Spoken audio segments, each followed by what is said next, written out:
오늘은 엉체에서 나타날 수 있는 통증 중에서 대전자 점액낭염에 대한 얘기를 해드릴 거예요. 점액낭염이라고 얘기하면은 좀 생소하신 분들이 있는데요. 임상에서는 상당히 좀 자주 나타나는 그런 질환이기도 합니다. 이런 분들이 있어요. 걸을 때 고관절이 아픈데 딱 어디가 아프냐면은 바로 옆에 여기가 아파요. 여기가 어디냐면은 우리 몸에서 옆으로 누웠을 때 바닥에 닿는 부위고요. 만져봤을 때 뼈가 좀 볼록 튀어나와 있는 부위이기도 해요. 자, 그 부위가 어떤 부위냐면은 우리 대퇴골에 대전자가 있는 부위입니다. 자, 우리 몸에서는요, 뼈가 좀 튀어나왔다 싶은 부위에는 이렇게 기름주머니 같은 게 하나씩 달려 있어요. 이거를 우리가 이제 점액낭이라고 부르고요. 점액낭이 하는 역할은 튀어나온 뼈가 주변에 있는 근육이나 피부 같은 거를 자꾸 마찰을 빚게 되면 손상을 줄 수가 있잖아요. 그래서 그런 손상을 좀 방지하고 윤활작용을 하는 그런 역할을 하게 됩니다. 이 속에 있는 것들이 좀 영양을 공급을 하는 주변에 그런 역할을 하기도 하고요. 그런데 자꾸 점액낭이 자극을 받게 되면 이제 염증이 생길 수가 있어요. 염증이 생겨서 좀 붓고 이렇게 되면은 이 부분에 좀 민감한 통증 같은 거를 느낄 수가 있겠죠.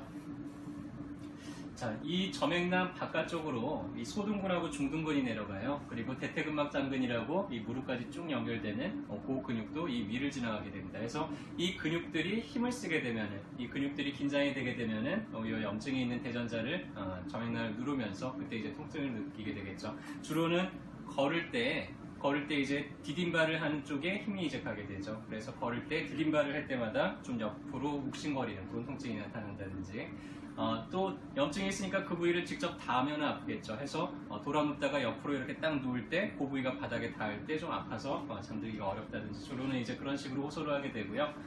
근육에 의해서 이게 자꾸 문질러질 때도 이제 아프게 돼요. 그래서 다리를 좀 많이 구부리고 걷는다든지 계단 같은 걸 오르내린다든지 그럴 때도 좀 바깥쪽에서 시큰거리는 그런 통증들을 느끼게 됩니다. 진단은 비교적 간단해요. 일단 염증이 생긴 부위를 손으로 직접 눌러보면 아프겠죠. 그래서 옆으로 넣었을 때 가장 튀어나온 이 부위가 이제 대전자 부위인데, 그 부위를 직접 눌렀을 때 상당히 반대쪽에 비해서 시큰한 통증을 느끼게 되면 이제 양성으로 진단을 하게 되고요. 자, 여기가 일단은 염증이 생기려면은 요거를 둘러싼 중둔근, 소둔근이 있는 부위가 상당히 많이 긴장되어 있는 경우들이 많아요. 그래서 이 윗부분을 눌러보면은 여기가 아주 딱딱하게 근육이 긴장되어 있는 그런 것들이 이제 선행되는 거를 볼 수가 있습니다. 그래서 이걸 예방하기 위해서는 일단 근육 긴장을 평소에 좀 잘 관리를 해주고 풀어주면은 이 대전자 점액낭에 염증이 생기는 걸 좀 방지를 할 수가 있고요. 혹은 이게 만성적으로 잘 해결이 되지 않는 분들도 이 대둔근과 이 중둔근, 소둔근의 긴장이 해소가 되지 않기 때문에 그런 경우들이 많습니다. 그래서 이 근육들을 좀 스트레칭을 해주게 되면은 그런 부분들을 좀 많이 완화시켜줄 수가 있고요. 옆으로 누워서 이렇게 해준다든지, 아니면 벽에 기대서 최대한 저 옆쪽을 좀 늘려주는 방향으로 스트레칭을 해주는 게 도움이 되게 되고요.